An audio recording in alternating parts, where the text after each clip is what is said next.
Olá, queridos amigos, uma excelente tarde para todos nós. Olá, boa tarde. O caso Milena Gotardi, ex-marido da médica, o policial Hilário Frasson, fica em silêncio durante depoimento ao delegado responsável pela investigação do crime. Ele está preso. Hilário e o pai dele são os principais suspeitos de mandar matar Milena Gotardi. Encomendaram o assassinato e escolheram criminosos amigos da família para executar a médica. Uma mulher que pensou na família não denunciou o marido frio, possessivo, violento nas palavras. Milena viveu o que muitas mulheres vivem diariamente e pagam com a própria vida. E os capixabas passaram a conhecer o perfil de Hilário. Um vídeo mostra o policial dirigindo o carro ouvindo música alta. Ele está numa estrada, faz imagens da cadeira de bebê vazia e a arma no banco do veículo. A edição de hoje, o TN traz todas as informações desse crime que chocou o Espírito Santo. Ao vivo, o secretário de Segurança André Garcia fala sobre as investigações. E você vai ver ainda, pastor acusado de estuprar menina de 12 anos é condenado a 8 anos de prisão. Ele era vizinho da garota e praticava cenas de sexo da janela da casa na frente da menina. Cesta de empregos no TN, selecionamos várias oportunidades. Não deixe de conferir. E na dica do chefe tem um pastelzinho de leite ninho com recheio de Nutella que vocês vão amar. Quem prepara é o chefe Danilo. É simples, super fácil de fazer e pode anotar, hein? Esse pastel é receita de sucesso, você não pode perder. 44 anos depois, eles vivem um amor que começou na adolescência. Dona Maria e seu Osias ficaram viúvos, se reencontraram na igreja e reacenderam um sentimento que o destino cuidou de unir novamente. Agora minha alegria voltou, aí eu estou mais alegre, dobrou a alegria. Nós voltamos rapidinho. Até já, pessoal!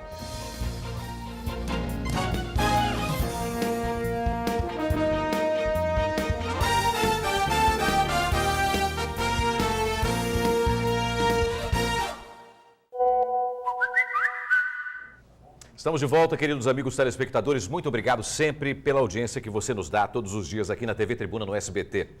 O caso da médica Milena Gotardi. O marido da vítima, Hilário Frasson, prestou depoimento por quase 3 horas e, por orientação do advogado, se manteve Jorge Bitti e pessoal de casa em silêncio. Ele e o pai Esperidião Frasson são acusados de serem os mandantes do crime. Uma das evidências que levaram à prisão do policial foram as informações recolhidas no celular dele. Pois é, Torino. Jonatas Vieira, apontado como executor, afirma que negociou a morte da médica diretamente com Hilário. A própria polícia se surpreendeu com a frieza de Hilário, que chorou pela morte, liberou o corpo e continuou trabalhando normalmente durante a investigação.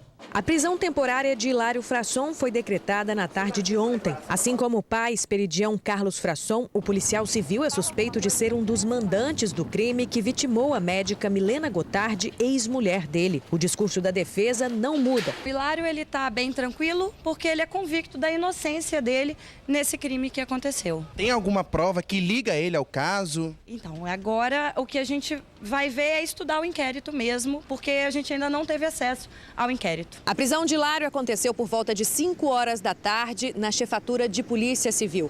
O policial, que já tinha retomado as atividades na delegacia de Cariacica sede, veio até aqui para entrega de documentos pessoais e acabou detido. Hilário não reagiu à prisão, nem disse uma palavra sequer no caminho até a divisão de homicídios, onde entrou sem a necessidade de algemas e pela porta da frente. A mesma frieza pôde ser observada da delegacia ao presídio da Polícia Civil em Novo México. Hilário se recusou a falar sobre o caso. Já o superintendente de polícia especializada aproveitou a oportunidade para rebater as críticas da defesa de que Hilário estaria sendo vítima de possíveis erros de investigação. Com a apreensão do celular dele, foi possível fazer cruzamento de ligações no momento do crime, depois do crime, antes do crime, com aquelas pessoas. Com a prisão do executor, foi extraído dele, então, números, telefones, que ele nos cedeu aconteceu e esses números foram checando e fomos fechando. Isso aí foi importante para a gente. O monitoramento também via telefone, via computador, enfim, todo mundo, campanas, foi feito, todo o trabalho tinha que ser feito, foi feito através de inteligência, até a gente poder identificar, saber onde é que podia estar mais ou menos, né? Ao momento certo que o delegado decidiu, é agora que vamos fazer a prisão, então foi feita as prisões. Esperidião Carlos Frasson, de 71 anos, foi preso 12 horas antes do filho, em Fundão. Recai sobre o ex-sogro de Milena a mesma suspeita, a de ser mandante do crime. Também foi preso ontem o lavrador Valcir da Silva Dias, que seria um dos intermediários do crime. A tese da defesa, né, a tese inicial da defesa de maneira geral, é de que ele não tem nenhum envolvimento com o crime. Não tem. Jonatas Alves, de 23 anos, assassino confesso da pediatra, também está atrás das grades. Em depoimento, ele disse que receberia R$2.000 pela execução. A pediatra especialista em oncologia, Milena Gotardi, de 38 anos, morreu após tomar um tiro na cabeça no estacionamento do Hospital das Clínicas, em Vitória, onde trabalhava. A médica deixa 2 filhas, uma de 9 e outra de 2 anos, citadas em uma carta escrita a próprio punho no dia 5 de abril deste ano. Um pedido de socorro de uma mãe que só queria paz. Me sinto uma refém dentro da minha própria casa. Está insuportável. Não quero brigar com ele, mas também não consigo ter uma conversa, um diálogo. Ele não permite isso. Temo pelas crianças. Está em acompanhamento com psicóloga, a qual orientou que a poupássemos de qualquer divergência entre o casal. Mas ele grita e fala coisas terríveis perto dela. Não aguento essa situação, por isso pedi ao juiz a liberação para sair de casa com as meninas para me poupar e principalmente poupá-las de um ambiente hostil. O relato em que Milena parece prever a própria morte tem ajudado a polícia a identificar a verdadeira identidade do homem com quem ela conviveu durante 20 anos. Temo em ele tirar a própria vida e, como vemos em muitos casos, tirar a minha vida também. Filhas, tenham certeza que vocês são bem maior que tenho. O meu amor por vocês é infinito. Um dia vocês saberão que a mamãe tentou de todas as formas manter o casamento, mas não deu. E a separação foi a forma que eu encontrei de buscar a nossa paz e a nossa felicidade. Eu sempre estarei com vocês para protegê-las e amá-las. Milena Gotardi Tonini Frasson. Hermenegildo Palauro Filho continua foragido. O marido da médica está preso na delegacia de Novo México, em Vila Velha. O sogro de Milena, Esperidião Carlos Frasson, está no Centro de Detenção Provisória de Viana. Já Valdecir da Silva Dias está no Centro de Triagem de Viana. O executor da médica, Jonatas Alves Vieira, e Bruno Rodrigues Broeto estão presos no Centro de Detenção Provisória de Guarapari. Olha, e nós estamos aqui com o secretário de Segurança, André Garcia, que acompanhou toda a investigação. Boa tarde, secretário. Boa tarde. É um prazer recebê-lo aqui no Tribuna Notícias, primeira edição. Agora, secretário, qual foi a prova mais palpável que levou à decisão da prisão de Hilário? Um conjunto de provas, né? Desde o primeiro momento, a partir do atendimento da ocorrência em si, na quinta-feira, no dia 14, a transcorrer do final de semana com a prisão do executor, o Jonatas, e a apreensão do celular do Hilário, e juntando com as provas testemunhais, nós fomos construindo. A Polícia Civil, através da Delegacia de Homicídios e Proteção à Mulher, comandada pelo Dr. Janderson, e vários policiais civis foram construindo o quebra-cabeça, juntando as peças, construindo os atos preparatórios que foram feitos por eles, e chegaram nos 2 mandantes, que era o mais importante para a gente. A gente sabia, já nos primeiros dias, que havia intermediários que participaram ativamente na cena do crime, inclusive, esses 2 intermediários, entregando a arma para o executor, pelas informações que chegaram, indicando a pessoa da doutora Milena, porque o executor não a conhecia, e a ligação entre esses intermediários, muito antiga, de mais de 30 anos, com o sogro da doutora Milena, que é o pai do Hilário. Secretário, o que foi encontrado no celular do Hilário que mais chamou a atenção durante a investigação? Várias ligações, como foi dito aqui na matéria, pelo doutor Arruda, que é o superintendente de polícia especializada, várias ligações antes, depois do evento, da morte, do atentado à vida da doutora Milena. eu diria que, através disso e de informações cruzadas pela inteligência, que ajudou muito nesse processo de investigação, por ser experientes em homicídios, né, que inclusive trabalharam junto com o Dr. Janderson, como, por exemplo, o Dr. Marcos, que é titular da Delegacia de Crimes contra a Vida de Vitória, e toda a equipe dele, eles chegaram ao desfecho desse caso, né, que, infelizmente, aponta para mais um caso de feminicídio. A carta que ela deixou foi fundamental para chegar ao final desse desfecho aí? A carta, além de ser algo tocante, todo esse episódio é um episódio que deixou toda a polícia, diga-se de passagem, muitos se apresentaram voluntariamente para investigar, da Polícia Civil. Eu dou meus parabéns aos nossos policiais civis por isso. Ela apontou, não foi determinante para provar o fato em si, mas fundamental para se estabelecer a personalidade dele e tudo que a doutora Milena vinha sofrendo ao longo desse casamento, que para ela foi desastroso. Não é? Secretário, a postura da família chamou a atenção, não é, durante esse período, que ao contrário de outros casos, não pediu justiça, não veio à imprensa. Isso foi uma estratégia? Nós conversamos com a família desde o início. Hoje eu tive contato com eles novamente, já depois primeiro contato pessoal, mas eu vinha conversando por intermediários com a família, passando a mensagem de que nós precisávamos de discrição.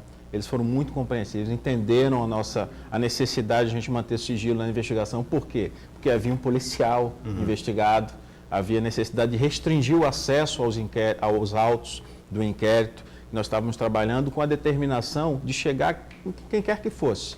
Chegamos no policial, poderia ser quem fosse. Nós iríamos apresentá-lo para a sociedade como responsável, porque nós tínhamos esse dever para a sociedade e especialmente para a família. Então, eles foram fundamentais. Eu tive a oportunidade, inclusive, hoje de agradecê-los pela discrição e pela confiança no trabalho da polícia. A arma já foi encontrada, secretário? Era de Hilário mesmo?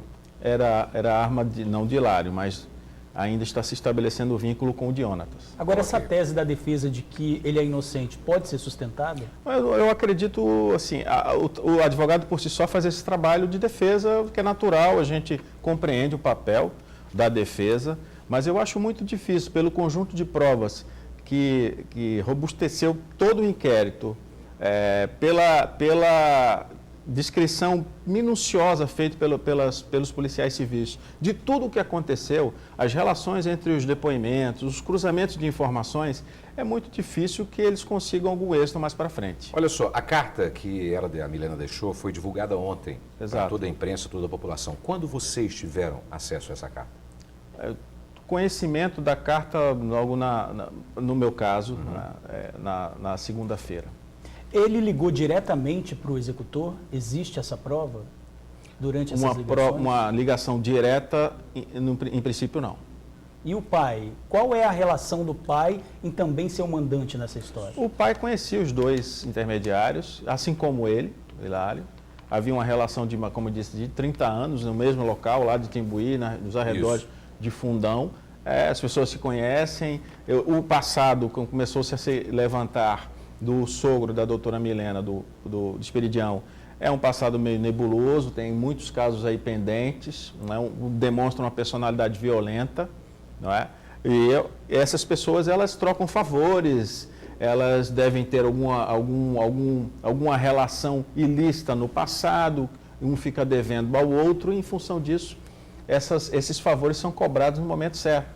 Infelizmente, em desfavor da vida da doutora Milena. Olha, além do Dionatas, outras 3 pessoas estão presas, um foragido. Esse foragido, o senhor acha que ele fez o quê? Ele foi um dos intermediários, assim como o Valcir, que está preso, que participaram ativamente da escolha do Dionatas e da indicação da doutora Milena no cenário do crime. Agora, que outros crimes que chamam a atenção da polícia desse passado do pai que também apontaram? Estão sendo levantados agora, mas há notícias de homicídios por parte de mando, inclusive com característica de mando por parte do Esperidião. Agora, para a gente encerrar essa entrevista, muito triste por sinal, gostaria que o senhor deixasse uma mensagem para as mulheres que vivem esse mesmo problema, com maridos agressores e que têm medo de se expressar perante a sociedade, às vezes até com a polícia. Proteger até, né? Porque ela tentou proteger. Mas essa é uma característica das mulheres, não é? Nós estamos tendo essa semana um júri em São Gabriel da Palha, da Nádia, que morreu no ano passado, assassinada pelo marido, e as duas situações são semelhantes no mesmo contexto que o autor, no caso da doutora Milena, um policial civil, no caso da Nádia, um policial militar. No caso da doutora Milena, ela não quis uma medida protetiva de urgência para não prejudicar a carreira do marido. E no caso da Nádia, ela pagou a fiança, mesmo com o marido preso, por agressão a ela. Pagou a fiança, ele foi solto e a matou. Então, o feminicídio precisa ter seu ciclo interrompido. Isso é fundamental. Família, amigos, têm que observar isso. Os primeiros sinais de agressões, sejam verbais ou seja violência psicológica, devem ser interrompidos. Se não for possível resolver esse problema, eu sugiro que a relação seja rompida. Para encerrar a nossa entrevista, foi realmente o Jonatas quem atirou, secretário? Nós temos a convicção, assim, a afirmação da nossa Polícia Civil de que foi o Jonatas que atirou. O advogado dele falou que mudou a versão, né? Isso vai acontecer. Agora, o que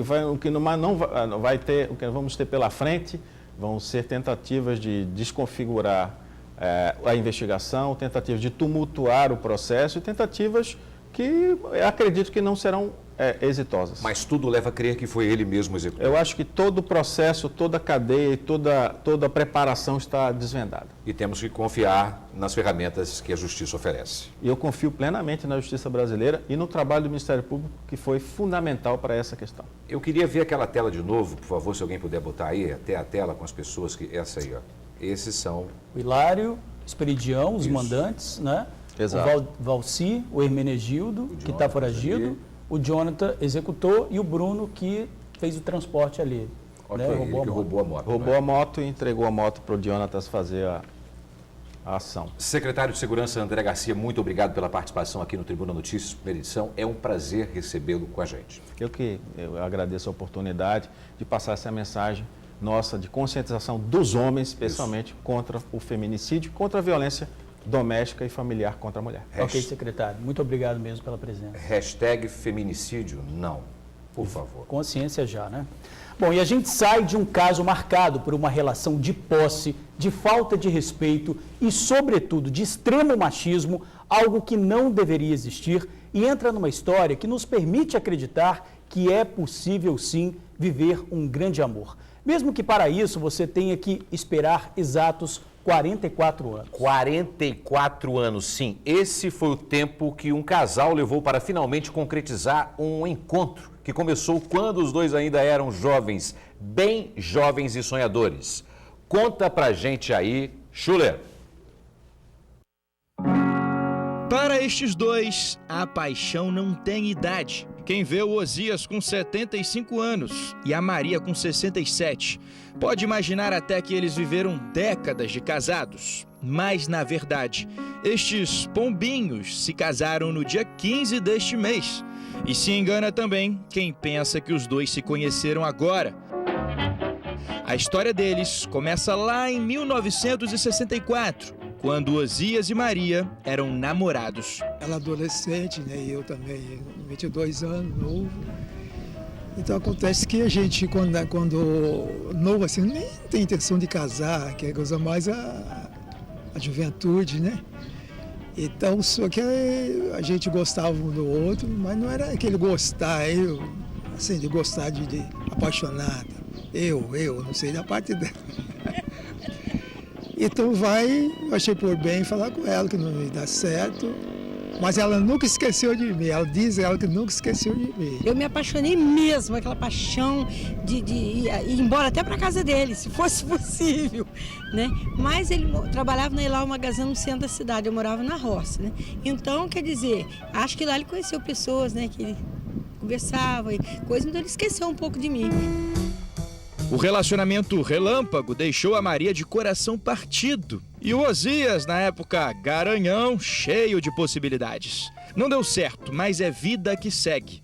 Tanto ela quanto ele se casaram com outras pessoas especiais e formaram famílias, mas sempre um perto do outro. Ele se casou, porém nós morávamos no mesmo lugar e na mesma igreja. Ele se casou com uma pessoa muito boa, eu também me casei, que foi 46 anos de casado, fui muito feliz com meu marido. Aí eu comecei a namorar com essa que eu casei, com 7 meses de namoro, eu já tinha alguma coisa comprada, móvel, né? Com 7 meses de namoro, entre namoro e noivado foi 7 meses. Com 4 meses de namoro, eu fiquei noivo dela. Foi 44 anos de casado. Destino é algo em que algumas pessoas acreditam e outras não. Mas independente de crença, o que aconteceu na vida desses dois parece que estava escrito. Cerca de 9 meses atrás, a esposa dele infelizmente faleceu. E pouco tempo depois, o marido dela infelizmente também faleceu. Foi aí que todo aquele romance da juventude tomou conta do casal de novo. Acontece que o Osias é pastor da igreja que Maria frequenta no bairro Bubu, em Cariacica. E com tantos encontros aos domingos, começou uma paquera. Quando nós saímos da igreja, eu ia junto com ela, assim, como ela, tinha eu como amigo, mas eu já estava interessado. O senhor já com segundas intenções. Pois é, aí perto do portão da casa dela, ele voltava. Aí eu ia embora pensando assim, Senhor, faça que essa esposa, que essa seja minha esposa. As pessoas falavam comigo, né? Disse assim, acho que ele vai querer casar com você. Então um dia eu esqueci da minha sombrinha na porta da igreja, eu digo, tá chovendo, esqueci da minha sombrinha. Ele tava com guarda-chuva, disse, não, vai embaixo do meu guarda-chuva. Aí quando chegou perto da minha casa, ele começou, mãe, eu posso vir na sua casa? O amor bateu na porta e o casal estava reunido mais uma vez. Eles então oficializaram a união e se casaram. E como todo casamento, resolveram fazer um ensaio fotográfico com o Diego, que ficou surpreso ao saber de toda essa história. Para mim, que sou fotógrafo, é sempre bom estar registrando casamento, né, fazendo isso. E ainda mais esse que tem uma história bacana, com tanta coisa ruim que a gente está vendo acontecendo no mundo, no Brasil, e tem uma história dessa bonita, desse para contar, eu acho que é válido, porque a gente está num momento tão difícil, né? A risada dela é algo que assim, todo mundo aqui percebe. Então, assim, dá para ver que eles são pessoas muito felizes e que são um exemplo para todo mundo. Casados, felizes e unidos novamente. Apesar das vidas separadas, aquele sentimento que surgiu lá em 1964 nunca acabou. E assim como foi uma vez, Osias e Maria vivem hoje um amor de adolescência, mas com toda a firmeza e experiência de dois adultos, felizes e certos de que amam um ao outro. Acompanhar ele o resto da nossa vida, eu tenho desejo. E agora minha alegria voltou. Aí eu estou mais alegre, dobrou a alegria.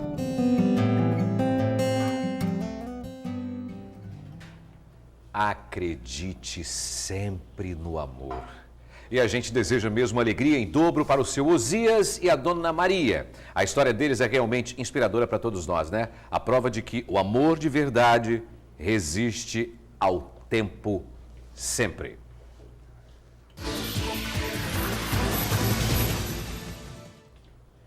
O supermercado Carone está com vagas para fiscais de caixa, gerente de padaria e repositores. Os interessados devem mandar o currículo para oportunidades@carone.com.br ou entregar o currículo diretamente nas lojas. Voltamos a falar sobre o caso Milena Frasson. Como já dissemos, um fato chamou a atenção da polícia. A postura de Hilário Frasson, o homem suspeito de mandar matar a própria mulher, chorou no local do crime, liberou o corpo da médica e não agia como protagonista desse trágico assassinato. Sem perder a calma, Hilário trabalhou normalmente durante toda a investigação. Nas redes sociais, um vídeo feito por Hilário dentro do carro preocupou os amigos. O registro ocorreu um mês depois da médica Milena Gotardi ter escrito a carta onde relatava o medo de ser morta. Eu sempre acreditei no amor, agora resolvi mudar. Escute a minha história, amigo. A vida gosta de enganar. Eu sempre fui um cowboy, até que encontrei alguém. Com ela fui feliz, eu sei. Não sei se foi real, porém deixei de ser cowboy por ela. Parei de viajar por ela. Larguei minha paixão por ela. Deixei de ser feliz por ela. É, cowboy. Muito estranho, hein? E hoje cedo, familiares e amigos se reuniram no Hospital Santa Casa. Pois é, foi mais uma missa em homenagem à médica, uma celebração marcada pela dor e pela saudade. Professores, acadêmicos e funcionários da Santa Casa de Misericórdia de Vitória realizaram uma missa em homenagem à pediatra na capela do hospital. Cada hora a gente está vendo uma palavra de conforto, o pessoal está dando carinho com a gente, medonha, porque ela é carinhosa, é isso que a médica lhe falou, pelo amor de Deus, eu não aguentei, comecei, era isso mesmo a menina, era uma maravilha de pessoa. Ela só queria cuidar das crianças. A pediatra especialista em oncologia foi aluna e professora da Escola de Ensino Superior da instituição, onde todos continuam muito abalados. A pessoa que ela era, pela profissional competente, pela qualificação que ela tinha, pelo bem que ela podia fazer às crianças do nosso estado. Entre os ex-alunos de Milena, o sentimento é o mesmo. Era uma professora excelente, sempre pronta a responder, sempre carinhosa, sempre pronta para ajudar. Ela era um modelo de médico que todo mundo queria seguir, queria ser. Essa outra médica, que de professora se tornou uma amiga, lembra com tristeza a última conversa com a pediatra. Uma pessoa doce, acolhedora, né, sempre alegre, que a gente não podia imaginar que ela pudesse estar passando, né, por uma situação dessa. Teve a oportunidade de me dizer que estava separando do marido. Né? E eu cheguei a perguntá-la se ela estava sofrendo algum tipo de agressão, porque ela me disse que ele agredia verbalmente. Seu Geraldo conta que a família chegou a pedir a Milena que denunciasse as ameaças do ex-marido, mas por medo, a médica permaneceu calada. Pediam, vai lá, faz um BO, registra. Ela, vocês não conhecem ele, tem medo de prejudicar vocês, prejudicar minhas filhas. Às vezes a gente parava e via que o negócio não era bom. Olha, e a gente quer lembrar uma coisa, que esses depoimentos não é apenas porque a Milena morreu, é porque a Milena era isso tudo que eles estão falando de verdade, viu? Isso é de verdade. Pois é, a gente tem que continuar acompanhando esse caso, não deixar morrer essa situação. De forma alguma. Pastor é condenado a 8 anos de prisão após violentar sexualmente uma menina de 12 anos. Inicialmente, ele fazia gestos obscenos para adolescente, depois tentou agarrar a menina à força. Veja. Luiz dos Santos Filho pegou 8 anos de cadeia pelos crimes estupro de vulnerável e atos obscenos. A vítima é uma menina que, na época do acontecido, final de 2012, tinha 12 anos de idade. Ele morava em Vila Velha, em uma casa que ficava de frente para a residência da adolescente. E quando a vítima aparecia na janela, o pastor cometia atos obscenos. Passou a subir ao terraço da sua residência, então ele se masturbava sempre que essa vizinha, essa adolescente de 12 anos de idade, ela aparecia em sua residência, ele a via e passava a se masturbar. Praticava então atos obscenos e tentava atrair essa vítima para manter um contato sexual com ela. Como se não bastassem as aparições obscenas na janela, certo dia o pastor encontrou com a jovem na rua. Ele pegou no braço dela e tentou levá-la para dentro de casa à força, mas a vítima resistiu e conseguiu se livrar do criminoso. O delegado disse que a menina contou para os pais sobre as atitudes do pastor. Então, os familiares pensaram em um plano para flagrar Luiz. Passou-se então a manter um plantão, uma espécie de vigília permanente. Foi feito então um orifício, um buraco na cortina de um dos imóveis do prédio e por ali então pessoas vigiavam essa criança, vigiavam além da criança, sobretudo a conduta do acusado. E em 2 oportunidades ele foi flagrado então se masturbando e fazendo sinais obscenos para essa jovem. Na Delegacia de Proteção à Criança e ao Adolescente, Luiz não quis se defender e nem dar explicações. O que acontecia lá na sua residência, em frente à casa da menina de 13 anos? Não tem nada a declarar não, rapaz. O que eu disser aqui não vai resolver o problema nenhum. Não vai. O processo contra o acusado correu na justiça até o pastor não ter mais recursos. O juiz então o condenou a 8 anos de cadeia pelos crimes. A partir daí então nós passamos a realizar diligências e divulgar a imagem desse acusado. Com isso então ele se sentiu pressionado e sobretudo temeroso por saber que é um estuprador na rua e a população não aceita muito esse tipo de crime. Então ele resolveu se entregar na segunda-feira. Vamos às manchetes do jornal A Tribuna desta sexta-feira, 22 de setembro. Polícia prende marido e sogro da médica assassinada. Marido foi quem negociou comigo a morte dela, diz carpinteiro. Vitória e Vila Velha têm valorização de imóveis maior que São Paulo e Brasília. E você vai ver ainda em destaque no jornal A Tribuna de hoje. No AT2, gostinho de primavera nos cardápios. Suicídio já é a 4ª maior causa de morte entre jovens. E Fla-Flu na Sul-Americana.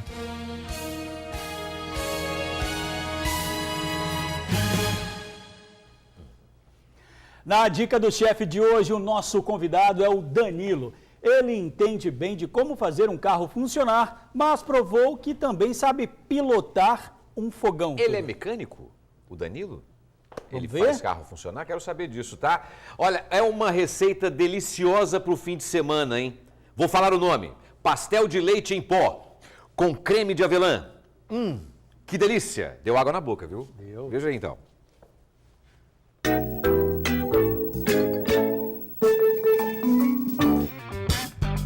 O chefe de hoje é estreante aqui no quadro. O nome dele é Danilo Guerini, 33 anos.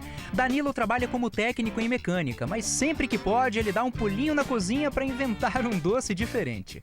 Bom, e o que ele vai fazer pra gente hoje, nessa estreia, né? É um pastel de leite em pó com creme de avelã. Delícia, né?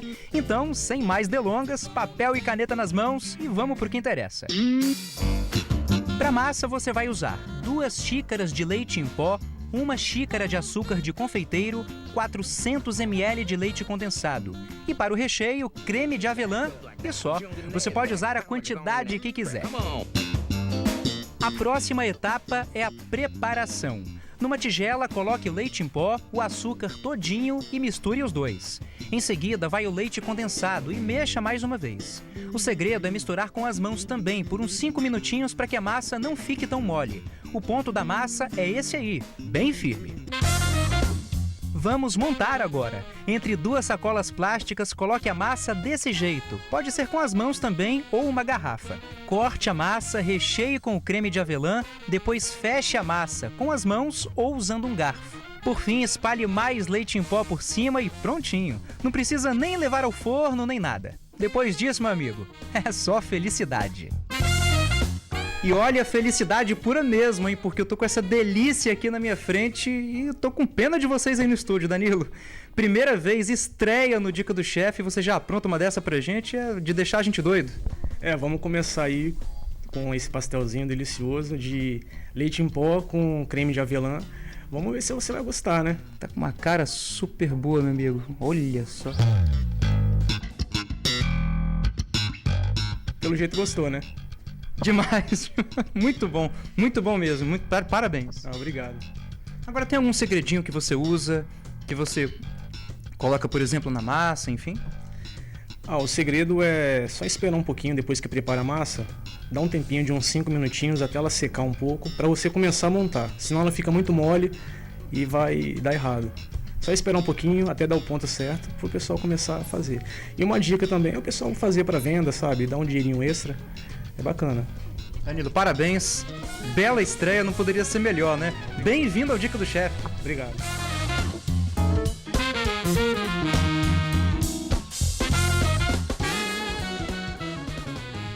Danilo,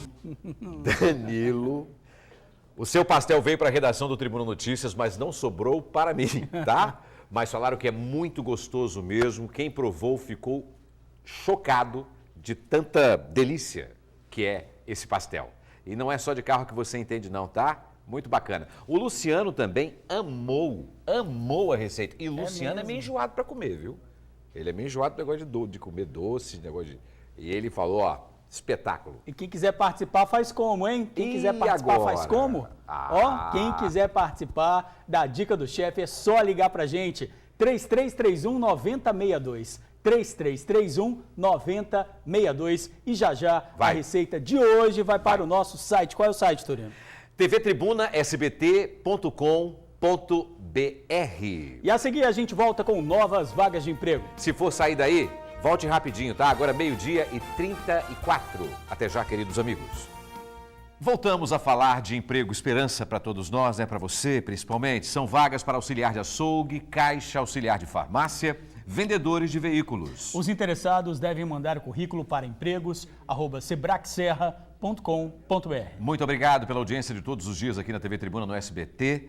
Vem aí Débora Moraes com o Ronda Geral. George Bitt volta às 7h20 da noite com o Tribuna Notícias, segunda edição, e mais repercussões com sobre certeza. A morte de Milena Gotardi. Uma tristeza para todos nós que temos amor no coração. Fiquem em paz e com Deus. Eu volto segunda-feira, se Deus quiser. À tarde agora eu vou para Tribuna FM. Te espero lá 2 da tarde, viu? Tchau, pessoal. Boa tarde.